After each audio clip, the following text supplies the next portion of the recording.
আসসালামু আলাইকুম ফ্রেন্ডস। আজকে রাতে আমি আবার লাইভে আসব সবার সাথে গেম খেলার জন্য। যদি আপনারা আমার সাথে গেম প্লে করতে চান বা গেম খেলতে চান তাহলে চলে আসবেন লাইভে রাতে। অতিথিদের জন্য আলাদা করে সাজানো সোফা আর চেয়ারগুলোতে সবাই একে একে বসেছেন। মাহবুব রাশিদ, মঈন রাশিদ, ইমা বেগম, বিলকিস আরা, সাবিহা খালেদ, আফিয়া বেগম, বাড়ির প্রধান সদস্যরা সযত্নে অতিথিদের আপ্যায়ন করছেন। সামনের এক কোণে বসে আছেন মাহবুব রাশিদ তার বন্ধু আহসান করিমের সাথে। বহুদিনের বন্ধুত্ব, তাই দেখা হতেই তাদের মধ্যে গল্প জমে উঠল। একদিকে পুরনো দিনের স্মৃতিচারণ, অন্যদিকে আজকের দিনটা সফলভাবে শেষ করার প্রত্যাশা। সাথে মঈন রাশিদও যোগ দিয়েছেন। তিনি আহসান করিমকে অনেক দিন থেকে চেনে আর বড় ভাইয়ের উপর তার অগাধ ভরসা আছে। রুহির জন্য ভালো ডিসিশনই নিবে তিনি। আহসান করিমের স্ত্রী শিরিন করিম ইতিমধ্যেই মহিলাদের দলে মিশে গেছেন।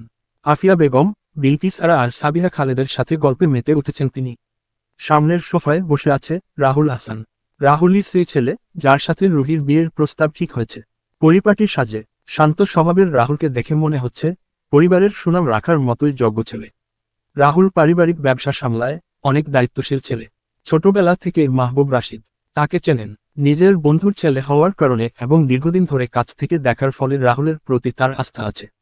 তাই তিনি নিশ্চিন্ত মনে রুহির সাথে রাহুলের বিয়ের সিদ্ধান্ত নিয়েছেন। পাশে বসে আছে তার ছোট ভাই রিয়াদ। রিয়াদ বারবার চারিপাশ দেখছে যেন কাউকে খুঁজছে। সাইফান বসে রাহুলের সাথে আলাপ জমাল। দুইজনের মধ্যে টুকিটাকি কথা হচ্ছে। পাশে রাইমা বসে সেও ওদের সাথে কথা বলছে মাঝে মাঝে। ঘরে প্রবেশ করল রিদওয়ান, সবাইকে সালাম দিল। আহসান করিম, শিরিনা করিম ও রাহুল সালামের উত্তর দিল। হঠাৎ চোখ ঘুরতেই তার দৃষ্টি আটকে গেল রিয়াদের ওপর। মুহূর্তেই কপাল কুঁচকে উঠল। এই বেয়াদবটা এখানে কি করছে? মনে মনে খুব জমল ওর। রিয়াদও যেন অপেক্ষায় ছিল, সাথে সাথেই উঠে দাঁড়িয়ে চমৎকার হাসি দিয়ে এগিয়ে এলো। আরে রিদওয়ান, তুই এখানে? সবাই একসাথে ওদের দিকে তাকালো। পরিবেশে এক অদ্ভুত নীরবতা নেমে এলো। আহসান করিম কৌতূহলী চোখে বললেন, রিয়াদ, তুমি চেনো ওকে? রিয়াদ হাসি মুখে উত্তর দিল, ইয়েস পাপা, আমার ক্লাসমেট আর খুব ভালো বন্ধু। আর আজ জানতে পারলাম এতদিন পর যে আমাদের পরিবারও ফ্যামিলি ফ্রেন্ড। বলতে বলতেই সে রিদওয়ানকে জড়িয়ে ধরল। হঠাৎ এভাবে জড়িয়ে ধরা দেখে রিদওয়ান হতবাক হয়ে গেল। তবে চারপাশের সবার সামনে কিছু না বলে কানে কানে গম্ভীর স্বরে বলল, কি ব্যাপার, তুই এত ভালো হয়ে গেলি কবে থেকে? রিয়াদ রিয়াদ ঠোঁটের কোণে রহস্যময় হাসি এনে ফিসফিস করে জবাব দিল, আজও ওইটা নিয়ে পড়ে আছিস ব্রো?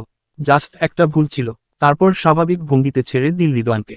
রিদওয়ান ভেতরে ভেতরে আগুনে পুড়লেও সবার সামনে নিজেকে সামলে নিল। মুখে জোর করে হাসি এনে ওদের কাছে গিয়ে বসল। কিন্তু মনে মনে বলল, এই রিয়াদকে আমি খুব ভালো করেই চিনি। এত ঢং করার কি আছে? আর বড় মামু কিনা শেষ পর্যন্ত ওদের পরিবারকেই বেছে নিল রুহি আপুর বিয়ের জন্য। হঠাৎ করেই আহসান করিম চারপাশে তাকিয়ে গম্ভীর স্বরে জিজ্ঞাসা করলেন, মাহবুব, তোর বড় ছেলেকে দেখছি না। কই সে? এখনো কি বাইরে জব করছে, নাকি অবশেষে ব্যবসায় এসেছে? এক মুহূর্তেই ঘরে থমথমে পরিবেশ নেমে এলো। সবার মুখের হাসি যেন হাওয়ায় মিলিয়ে গেল। অপ্রস্তুত হয়ে পড়লেন মাহবুব রাশিদ। চোখে মুখে অস্বস্তি ফুটে উঠল। একটুখানি সময় নিলেন, তারপর কোনোরকমে সামলে নিয়ে শান্ত গলায় বললেন, আসলে আকার যে খুব ব্যস্ত থাকে, তাই বাড়িতে আসতে পারে না। কথাটা বললেও ভেতরে ভেতরে বুকের ভেতরটা মোচড় দিয়ে উঠল তার। বড় ছেলের নাম উচ্চারণ করতে না পেরে তিনি দীর্ঘশ্বাস চাপা দিলেন। রিয়াদ সাইমানের নাম শোনার সাথে সাথে মুখ কালো হয়ে গেল। কিন্তু মাহবুব রাশিদের উত্তরে ও বুঝতে পারল সাইমান বাড়িতে থাকে না। আবার হাসি ফুটে উঠল ঠোঁটের কোণায়। পাশে বসা আফিয়া বেগম চুপচাপ শুনছিলেন। মুহূর্তেই তার চোখ ভিজে উঠল। বুকের ভেতরে জমে থাকা কষ্ট হঠাৎ যেন আবার নতুন করে মাথা তুলল। মনে মনে ভাবলেন, কতগুলো বছর হয়ে গেল ছেলেটাকে চোখে দেখিনি। হাতে গোনা কয়েকবার ফোনে কথা হয় ঠিকই, কিন্তু সেও যেন বাধ্যতামূলক। নিজের থেকে কথা বাড়াতে চাই, কিন্তু একেবারেই চায় না। বাড়ি আসতে বললেই গম্ভীর হয়ে যায়, ফোন কেটে দেয়। বিয়ের কথা তুললেই তো একেবারেই রেগে যায়, যেন কোনো দুঃস্বপ্ন শুনছে। চোখের কোণে পানি জমে উঠল আফিয়া বেগমের। হাতের আঙুল দিয়ে আঁচল মুছে ধরলেন। অজান্তেই এক লম্বা দীর্ঘশ্বাস বেরিয়ে এলো তার বুক থেকে। বিলকিস আর টের পেলেও কেউ কিছু বলল না। নিস্তব্ধতার মধ্যে চাপা এক কষ্ট যেন সবার উপর ছেয়ে গেল। মঈন রাশিদ পরিবেশ ঠিক করার জন্য ইমা বেগমের দিকে তাকিয়ে বললেন, ইমা, রুহিকে নিয়ে আসো। বিলকিস আর হেসে যোগ করলেন, হ্যাঁ বৌমা, যাও, রুহিকে নিয়ে এসো। অতিথিদের বেশিক্ষণ অপেক্ষা করিও না। শিরিন করিম মিষ্টি হেসে বললেন, আরে ভাবি, এত তাড়াহুড়ো করে লাভ কি? আমরা তো আপনাজনই। ইমা বেগম হালকা হেসে মাথা নেড়ে সম্মতি জানালেন। তারপর রুহিকে নিয়ে আসতে গেলেন। এদিকে রুহিকে সাজানোর কাজ প্রায় শেষ। রিশা, নাফিসা আর জারিন মিলে তাকে পরিপাটি করে গুছিয়ে দিয়েছে। নীল শাড়িতে রুহি যেন অন্য রকম দীপ্তিতে ঝলমল করছে। রিশা শাড়ির আঁচলটা কাঁধে ঠিক করে দিয়ে মুচকি হেসে বলল, আপি, তোমাকে তো একেবারে জোস লাগছে। রায়হান ভাইয়া দেখলে তো ফিদা হয়ে যাবে। যে মানুষটাকে আমরা মন থেকে ভালোবাসি, তাকে পেতে গিয়ে এত ঝড় ঝাপটা পোড়াতে হয় কেন? মনে মনে ভেবে রুহির মুখ মলিন হয়ে গেল। জারিন মজা করে যোগ করল, শুধু ফিদা নয় রে, মাথা থেকে সব ভূত নেমে যাবে। এমন জোসলুক দেখে তখন বাপ বাপ করতে করতে চলে আসবে। নাফিসা হেসে বলল, তোমরা জন না, একেবারে বাড়িয়ে বলছো। আপনি তো সবসময়ই সুন্দর, আজ শুধু একটু বেশি লাগছে। ওদের এই হাসি ঠাট্টার ভেতরে রুহি শুধু একবার হালকা হাসল, তারপর আবার মাথা নিচু করে নিঃশ্বাস ফেলল। বুকের ভেতরে যে কান্নার ঢেউ উঠছে সেটা সে যেন লুকিয়ে রাখল। দরজার ফাঁক দিয়ে ইমা বেগম ঢুকলেন। মেয়েকে সাজানো অবস্থায় দেখে তার চোখ হঠাৎ লচল করে উঠল। এই মেয়েটা কয়দিন পরই বা আমার থেকে আলাদা হয়ে যাবে, কেমন হবে তার জীবন? মায়ের বুকটা হুহু করে উঠল। তবুও দৃঢ় থাকার চেষ্টা করে ইমা বেগম গলা সামলে বললেন, চল, নিচে সবাই অপেক্ষা করছে। রুহি কিছু বলতে পারল না, শুধু মাথা নিচু করে মায়ের হাত ধরে উঠল। রিশা, জারিন সাথে সাথে পেছনে দাঁড়ালো। নাফিসা রাহিলও ওদের সাথে গেল। রাহিল এখন বেশ বড় হয়েছে, এই 4 বছরে। বেশিরভাগ সময় নাফিসার সাথে সময় কাটায় ছেলেটা। ধীরে ধীরে সবাই একসাথে হলঘরের দিকে নামল। রুহি যেন প্রতিটি পদক্ষেপে শূন্যতায় ডুবে যাচ্ছে। তার বুকের ভেতর কান্না জমে উঠলেও মুখে তা ফুটতে দিল না। ঘরে ঢুকে রুহি মাথা নিচু করে সবাইকে আকার মদিল। মুহূর্তে এই পরিবেশে নীরবতা নেমে এলো। সবার চোখ তখন কেবল রুহির দিকে। আফিয়া বেগম দাঁড়িয়ে উঠে রুহিকে কাছে টেনে নিলেন। আহা, মাশাআল্লাহ, কি সুন্দর লাগছে তোকে। শিরিন করিমও এগিয়ে এসে রুহিকে জড়িয়ে ধরলেন, তারপর তার পাশে বসিয়ে দিলেন। স্নেহমাখা দৃষ্টিতে তাকিয়ে বললেন, মেয়েকে দেখে চোখই সরে না ভাবি। তারপর স্বাভাবিক ভঙ্গিতে হাসি মুখে বললেন, আচ্ছা রুহি, কি কি করতে ভালো লাগে তোমার? পড়াশোনার বাইরে কিছু শখ আছে তো? আহসান করিমও যোগ দিলেন। টুকিটাকি 2-1টা কথা বললেন। ঘরে বসা সবাই তখন নীরব দৃষ্টিতে তাকিয়ে আছে রুহির দিকে। রাহুল নিচু চোখে লাজুকভাবে তাকিয়েছিল, মাঝে মাঝে এক ঝলক দেখছে রুহিকে। আর রিয়াদ, সে যেন ভেতরে ভেতরে হাসি চাপার চেষ্টা করছে। অন্যদিকে রিদওয়ান পুরো পরিস্থিতি লক্ষ্য করে গভীর চিন্তায় ডুবে আছে। সবার চোখ যখন রুহি আর রাহুলের দিকে, কথোপকথনে পুরো ঘর ভরে গেছে, তখনই হ্রস্বই কারদওয়ান নিঃশব্দে উঠে এসে রিশাদের পাশে দাঁড়ালো। হালকা ঝুঁকে ফিসফিস করে বলল, ওইদিকে দেখ। একসাথে রিশা, জারিন আর নাফিসা তাকালো রিদওয়ানের দেখানো দিকে। মুহূর্তেই ওদের মুখের রং পাল্টে গেল। নাফিসার শিরদাদ নুক্তা আকার বেয়ে ঠান্ডার স্রোত নেমে এলো। অজান্তেই পাশে থাকা জারিনের হাত শক্ত করে চেপে ধরল। জারিন সাথে সাথেই ওর দিকে তাকিয়ে বিষয়টা বুঝতে পেরে আস্তে সান্ত্বনার সুরে বলল, নাফু, রিল্যাক্স, আমরা আছি তো, সব দেখছি। কিন্তু নাফিসার চোখ মুখ দেখে বোঝা যাচ্ছে ওর ভেতরে ভেতরে পুরনো দিনের ভয় আবার নতুন করে জেগে উঠেছে। রিশা ঠোঁট কামড়ে কপাল কুঁচকে ফিসফিস করে বলল, এই মালটা আবার এখানে টপ কইরা ঢুকলো কেনে? কিছুই বুঝলাম না। রিদওয়ান মাথা নেড়ে গম্ভীর স্বরে বলল, বড় মামুর বন্ধুর ছোট ছেলে এটা। রিশা বিস্মিত হয়ে বলল, কি বললি? আগে তো দেখিনি এই বেয়াদবটাকে আমাদের ফ্যামিলি ফ্রেন্ডের কারো মধ্যে। জারিন দাঁত চেপে বলল, দেখ, কেমন ইনোসেন্ট মুখ বানাইছে, মনে হচ্ছে মুখের উপর গিয়ে 2টা ঘুষি বসাই। শেষমেশ রুহি আপির কপালে এই বেয়াদব মার্কা ছেলেটার মতো দেবর জুটবে, কে জানতো? রিদওয়ান বলে উঠল। রিশা হাত নাড়ার ভঙ্গিতে ওদের থামিয়ে বলল, সোস, আগে বিয়েটা হয় কি না সেটা দেখ। মানে? চোখ বড় করে জিজ্ঞেস করল রিদওয়ান। জারিন দ্রুত বলল, কিছু না, কিছু না। রিদওয়ান ভুরু কুচকে ওদের দিকে তাকা তার ভেতরে সন্দেহ জমতে লাগলো। প্রশ্ন করলাম একজনকে, উত্তর দিল আরেকজন। নিশ্চয়ই এরা কিছু গোলমাল পাকাচ্ছে। মনে মনে ভেবে নিল সে। মুখ ঘুরিয়ে ধীরে ধীরে বলল, তোরা কি খিচুড়ি পাকাচ্ছিস বলতো আমার? আকার শেষ হওয়ার আগে সামনে এসে দাঁড়ালো রিয়াদ। ঠোঁটে ভদ্র হাসি, কণ্ঠে মিটি উষ্ণতা। হাই এভরিওয়ান, কেমন আছিস তোরা? সরি, এখন থেকে তো আমরা বেআই। উদ্ধৃতি চিহ্ন। ওদের চোখ মুখ গম্ভীর হয়ে উঠল। নাফিসা তখনও জারিনের হাত শক্ত করে ধরে আছে। রিয়াদ এবার সরাসরি নাফিসার দিকে তাকালো। ঠোঁটে হাসি রেখে বলল, কেমন আছো নাফিসা? আরে, ভয় পাচ্ছ নাকি? পুরনো কথা বাদ দাও, এখন তো তুমি আমার বেয়ান হও। নাফিসার ঠোঁট শুকিয়ে গেল। এই, তোর এত কথা বলতে হবে না, দূরে থাকবি আমাদের থেকে, রিশা করা গলায় বলে উঠল। রিয়াদের মুখের অদ্ভুত হাসি রেখে বলল, আরে তোরা আমাকে এখনো ভুল বুঝছিস? কোন ছোটবেলায় কি কাহিনী সেটা এখনো কেউ মনে রাখে কেউ? ওই আর কি, আল্লাহ শয়তান মস্তিষ্কে যদি হেদায়েত দিয়ে থাকে তাইলে তো আলহামদুলিল্লাহ, কিছুটা ব্যঙ্গ করে রিশা বলল। এই সময় মাহবুব রাশিদ সবার দিকে তাকিয়ে শান্ত গলায় বললেন, সাইফান, রুহিয়া, রাহুলকে নিয়ে যাও, একটু আলাদা করে কথা বলুক ওরা। সাইফান সাথে সাথেই দাঁড়িয়ে উঠল। রাহুল আর রুহিও আস্তে আস্তে উঠে দাঁড়ালো। দাঁড়িয়ে থাকা রিশাদের দিকে সাইফান তাকিয়ে বলল, কি রে, তোরা এখানে এভাবে গোল হয়ে দাঁড়িয়ে আছিস কেন? আব্বু যা বলল শুনিসনি? চল, সবাই উপরে যাই। আরে চশমা আপা যে, কখন এলে? আমি তো ভেবেছিলাম তুমি আসতে আসতে আমরা বুড়ো হয়ে যাব। আসলে না, তুমি তো আমাকে মিস করার সুযোগই দাও না, চোখের পলকেই হাজির হয়ে যাও। সাইফান হেসে ব্যঙ্গ ভঙ্গিতে বলল জারিনের দিকে তাকিয়ে। শোনো, তোমার মতো কারোর জন্য যদি মিস করার সুযোগ রাখতে যেতাম, তবে তো জীবনটাই মিস হয়ে যেত। জারিন চোখ ছোট ছোট করে সাইফানের দিকে তাকিয়ে বলল। সাইফান কপাল কুঁচকে অবাক হওয়ার ভান করে বলল, বাহ, চশমা আফার কি মিষ্টি ব্যবহার। সত্যি আপা, তোমার কেয়ারিংনেস দেখে আমি অভিভূত। ওই ভান করার অবাক চেহারাটা অন্য কারোর সামনে দেখিও। আমার কাছে কাজ হবে না, ভাব নিয়ে জারিন বলল। বাহ, কি দারুণ আত্মবিশ্বাস। সত্যি, তোমার মতো মানুষ হলে তো পুরো দুনিয়া হিংসে করবে।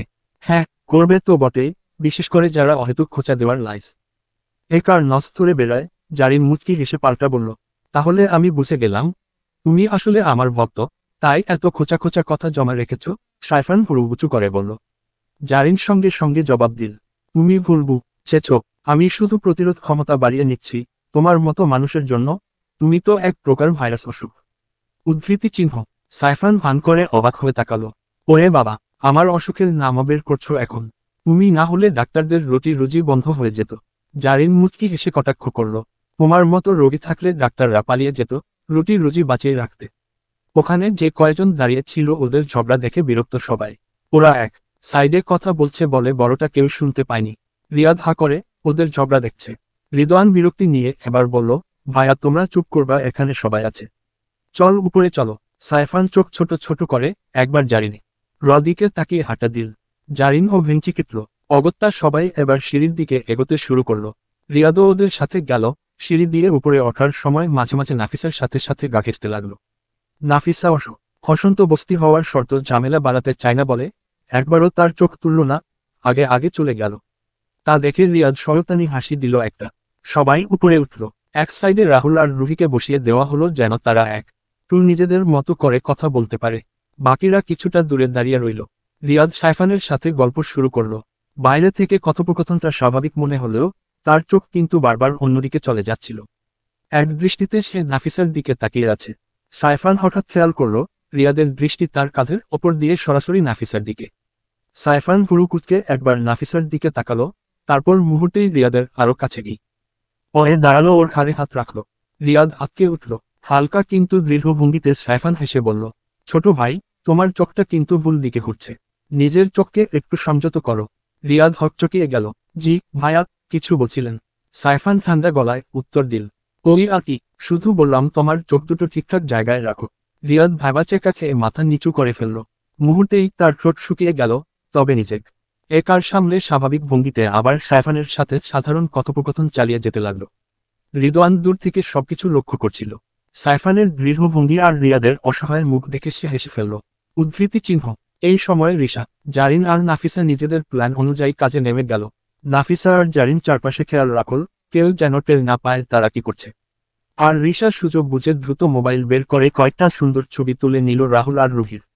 ছবিগুলোতে রুহির মাথা নিচু, লাজুক ভঙ্গি, আর রাহুলের শান্ত চাহনি দেখতেই যেন স্বপ্নময় লাগছে। হাসি মুখে রিশা ছবিগুলো সিলেক্ট করে রাহুলের হোয়াটসঅ্যাপে পাঠিয়ে দিল। তারপর চোখ টিপে জারিন আর নাফিসাকে ইশারা করল। কাজ শেষ। ওরা তিনজন একে অপরের দিকে তাকিয়ে হালকা হেসে নিল।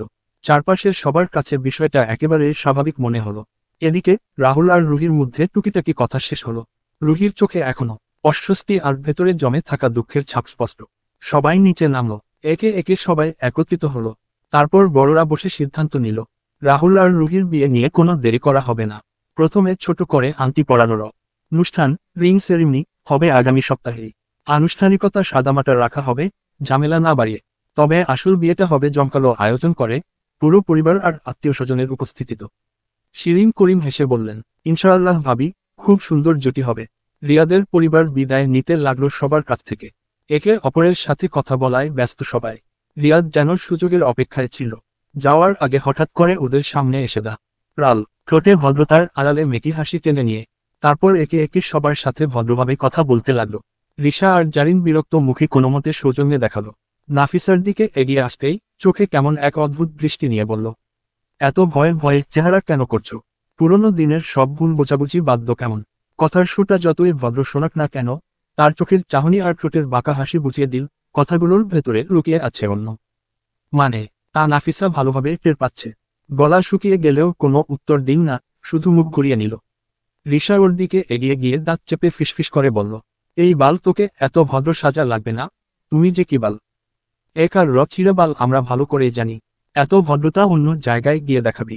উদ্ধৃতি চিহ্ন। রিয়াদ হেসে ফেলল, তারপর ভদ্রতার মুখোশ ধরে বিদায় নিয়ে বাকিদের সাথে বেরিয়ে গেল। ওরা চলে যেতেই রুহি আর দম আটকে রাখতে পারল না। সারাটা সময় বুকের ভেতর চাপা অস্বস্তি যেন হঠাৎ বিস্ফোরণ হয়ে উঠল। কোনো কথা না বলে তাড়াহুড়ো করে নিজের রুমে চলে গেল। দরজা বন্ধ করে ঘরের ভেতর বসে পড়তেই মনে হলো, শ্বাসরুদ্ধকর এই পরিবেশ থেকে সে সামান্য হলেও মুক্তি পেল। বাড়ির বড়রা তখনও ড্রয়িং রুমে টুকটাক নিজেদের মধ্যে আলাপ চালাচ্ছেন। বিয়ের আনুষ্ঠানিকতা নিয়ে আলোচনা, রাহুলের পরিবারের সাথে আরও কিছু কথা ঠিক করা, সবকিছু মিলিয়ে তাদের কথোপকথন বেশ গম্ভীর। জারিন বিদায় নিয়ে নিজের বাড়ির দিকে রওনা হলো। এরপর ধীরে ধীরে সবাই যে যার রুমে চলে গেল। নাফিসাও ক্লান্ত শরীর নিয়ে রুমে ঢুকল। ফ্রেশ হয়ে নামাজের জন্য দাঁড়ালো। এতক্ষণে বেশ রাত হয়ে গেছে, এই সবের ভিতর তার নামাজ পড়তে দেরি হয়ে গেছে। তবুও কোনো রকমে নিজের নামাজটা আদায় করল। নামাজ শেষে মাদুর গুটিয়ে রেখে বই, খাতা আর কলম হাতে নিল। কয়েকদিন পরই এইচএসসি পরীক্ষা, পড়াশোনার চাপ এখন অনেক। আকাশ ভাইয়ার আকার চেয়ে টিউশন পড়লেও মাঝে মাঝে কিছু জায়গায় জটলা বাঁধে। তখন সে আফিয়া বেগমের কাছে বসে পড়ে। আফিয়া বেগমের পড়ানোর হাত সবসময়ই স্পষ্ট ও সুন্দর, তাই নাফিসা নির্দ্বিধায় ওর কাছে সাহায্য চাইতে পারে। আর আফিজ, নুক্তা আকার বেগম নিজেই মাঝে মাঝে ওকে পড়ায়। নাফিসাকে ডক্টর বানাবে বলে ঠিক করেছে। নাফিসা ও মামনি ইচ্ছে পূরণ করতে পড়াশোনায় মন দিয়েছে অনেক আগের থেকেও। সবকিছু গুছিয়ে নিয়ে সে হাঁটতে হাঁটতে আফিয়া বেগম একার রুমের দিকে এগোলো। দরজার কাছাকাছি আসতেই ভেতর থেকে ভেসে এলো এক অচেনা কণ্ঠস্বরের সাথে মিশে থাকা মায়ের কণ্ঠ। আফিয়া বেগম ভেজা গলায় কথা বলছেন, তেহু, আর কতদিন বাইরে বাইরে থাকবি? এবারে তো তোর বোনের বিয়ে ঠিক হয়ে গেল, তুই কি এসে একবারও আমাদের দেখবি না? আমার কি মন চায় না তোকে একবার বুক ভরে দেখতে? কবে যে আসবি, এই ভাবনায় বুকটাই হুহু করে ওঠে। অপর পাশ থেকে কি জবাব এলো সেটা নাফিসের কানে পৌঁছালো না। আকার কিন্তু মায়ের কথার ভঙ্গি শুনেই তার বুক কেঁপে উঠল। কোনো সন্দেহ রইল না, আফিয়া বেগম কথা বলছেন সাইমানের সাথে। সাইমানের নাম শুনতাই নাফিসার ভেতরটা মোচড় দিয়ে উঠল। নিঃশ্বাস যেন গলা আটকে গেল। মুহূর্তের জন্য থমকে দাঁড়ালো, তারপর বই খাতা বুকে শক্ত করে চেপে ধরল। আর কোনো শব্দ না শুনেই দৌড়ে চলে গেল নিজের রুমে। ঘরে ঢুকেই দরজা ভেজিয়ে দিল নাফিসা। ভেতরে প্রবল নীরবতা, যেন পৃথিবীর সমস্ত শব্দ থেমে গেছে এই চোখ। ও কাট্টু চার দেয়ালের ভেতর ধীরে ধীরে পা টেনে এসে বিছানার পাশে বসল সে।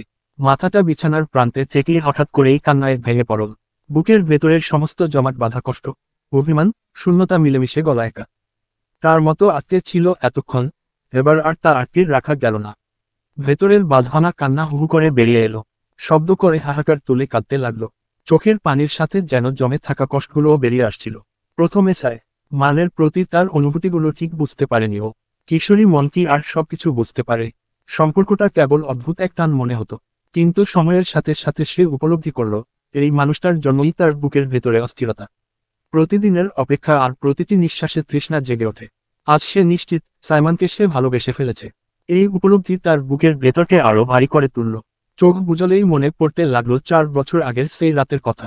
সেই রাতে সাইমন ছাদ থেকে হঠাৎ করেই চলে যাওয়ার পর চারিদিকে অঝোর বর্ষণ শুরু হয়। আরো ভিজতে ভিজতে ছাদের এক কোণে বসে বলল, ঠান্ডা বৃষ্টির ফোঁটা তার শরীর ভিজিয়ে দিচ্ছে, কাঁপছে ঠান্ডায়, তবুও হ্রস্ব উকারকের হাহাকার থামছে না। কাঁদতে কাঁদতে একসময় জ্ঞান হারিয়ে ফেলল। রাতভর ঝড়ো বৃষ্টি আর ভেজা অন্ধকারের সাথে কেটেছে সারা রাত। সকালবেলা যখন অচেতনতা কেটে ধীরে ধীরে জ্ঞান ফিরল, তখনও নিজেকে ছাদের ভিজে মেঝেতে শুয়ে থাকতে দেখে। মাথা ভারী, শরীর অসাড়। কষ্ট করে উঠে বসল, মাথায় হাত বুলিয়ে চোখের পাতা মেলতেই আগের রাতের স্মৃতি ঝড়ের মতো এসে আছে পরল। মুহূর্তেই বুকের ভেতরটা মোচড় দিয়ে উঠল। সাইমনের কণ্ঠ কাছে আসা, শরীরের ভিতর শিরশির করে উঠল। মনে হচ্ছে এখনো লেগে আছে স্পর্শগুলো। তারপর নিজের হাত রাখল সাইমনের দেওয়া লাভ বাইটের উপর। শরীরের ভিতর শিহরিত তো জেগে উঠল। তারপর সায়ানের সবকিছু একসাথে ভেসে উঠল মনে। আর সাথেই মনে পড়ল তার হাতের রক্তের দাগ চোখের সামনে ভেসে উঠতেই গা শিউরে উঠল। অসুস্থ ভারী শরীরটা কোনো মতে টেনে ছাদ থেকে নামতে লাগলো। সিঁড়ি ধরে নিচে নামতে নামতে শরীরটা যেন আরো কাহিল হয়ে বুকের ভেতরটা হঠাৎ ছিঁড়ে যাওয়ার মতো ব্যথা করল। অজানা আতঙ্ক আর অস্থিরতা নিয়ে সিঁড়ি বেয়ে দৌড়ে নামতে লাগলো। নিচে নেমে চারদিকে তাকালো। পুরো বাড়ি নিস্তব্ধ। সকালের আলো ফুটেছে, কিন্তু এখনো কেউ ঘুম থেকে ওঠেনি। পাশের মসজিদ থেকে ভেসে আসছিল আজানের সুমধুর ধ্বনি। সেই ধ্বনির ভেতরেও যেন নাফিসার বুকের শূন্যতা আরো স্পষ্ট হয়ে উঠল। আরো অস্থির পা হেঁটে সাইমনের ঘরের দরজা ঠেলে ভেতরে ঢুকল। কিন্তু রুমটা ফাঁকা, বিছানা খালি, আলমারি বন্ধ, কোথাও সাইমান নেই। তখনই তার মনে হলো সাইমন চলে গেছে। দেয়ালে হাত রেখে কোনোমতে নিজের রুমের দিকে ফিরল। বৃষ্টিতে ভেজা কাপড় শরীরে লেপ্টে আছে। সারা রাত ভিজে থাকার পর শুকিয়ে কেমন অদ্ভুত একটা গন্ধ বেরোচ্ছে ভিজে জামা থেকে। ক্লান্ত শরীর নিয়ে ঘরের দরজা ঠেলে ভেতরে ঢুকল। শূন্য চোখে বিছানার দিকে তাকিয়ে রুহি আর রাহিল এখনো বিভোর হয়ে ঘুমাচ্ছে। কোনো প্রতিরোধ ছাড়াই নিজেকে বিছানায় ফেলে দিল। চোখের পাতা ভারী হয়ে আসছে আর শরীর জ্বরে কাঁপছে। পরে যখন চোখ মেলল তখন সে নিজেকে হাসপাতালের সাদা দেয়ালের ভেতর দেখতে পেল। মাথার পাশে স্যালাইন ঝুলছে। মনে পড়ল সেদিন জ্বরে এসে শরীরকে কাহিল বানিয়ে নুকটা কার ফেলেছিল। মাঝে মধ্যে সাইমনকে খোঁজার চেষ্টা করেছে, চারপাশে জিজ্ঞেস করেছে, ছলে বলে রিশাকে বলেছে। কিন্তু রিশার ঠান্ডা উত্তর সাইমন ঢাকায় চলে গেছে জরুরি কাজে তার বুকের ভেতরে আরও অস্থিরতা ছড়িয়ে দিয়েছিল। এরপর বহুবার কথায় কথায় আফিয়া বেগমকে জিজ্ঞেস করেছে, কিন্তু প্রতিবারই ভদ্রমহিলার চোখ ভিজে উঠেছে ছেলের জন্য। মামনির কান্না দেখতে দেখতে নিজের ভেতরে এক অদ্ভুত অপরাধবোধ জন্ম নিত ওর ভিতর। মনে হতো হয়তো তার জন্যই সাইমন দূরে চলে গেছে, হয়তো তার কারণেই সে আর বাড়িতে ফিরতে চায় না। এই ভাবনা মাথায় ঘুরপাক খেতে খেতে কতবার যে অশ্রু ঝরেছে সে নিজেও জানে না। আজও সেই স্মৃতিগুলোই বুকের ভেতর হাহাকার তুলছে। বিছানায় মাথা গুজে কাঁদতে কাঁদতে কখন যে ঘুমিয়ে পড়ল নিজেও টের পায়নি। বাইরে হাওয়ার শব্দ, জানালার কাছে ঠেকা পাতার খসখসানি, সব মিলিয়ে যেন এক নিস্তব্ধ রাত আবার তাকে 4 বছর আগের অশ্রুসিক্ত সেই সময়ে ফিরিয়ে নিয়ে গেল।